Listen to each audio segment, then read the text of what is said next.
ద్రౌపది మానము కాచిన మంచిని చూడవా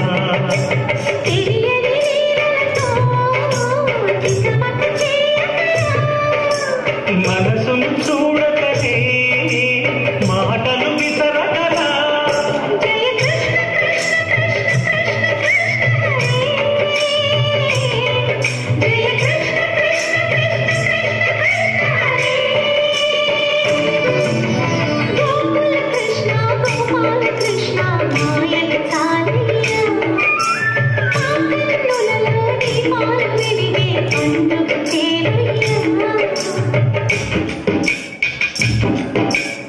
ఈ కార్యక్రమంలో ఒక అరుదైన నృత్య ప్రదర్శన మహానటి సావిత్రి జాతీయ అవార్డు అందుకోబోతున్న హేమానంది గారు, మహానటి సావిత్రి గారి కుమార్తె విజయ చాముండేశ్వరి గారు కలిసి వారు కూడా ఆ మహిళలతో పోరాట నృత్య ప్రదర్శనలో పాల్గొనడం మహత్తరమైన అరుదైన విషయం.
థ్యాంక్ యూ దుబ్బాటి శ్రీదేవి గారు. ప్రేక్షకులందరినీ మీ కోలాట నృత్య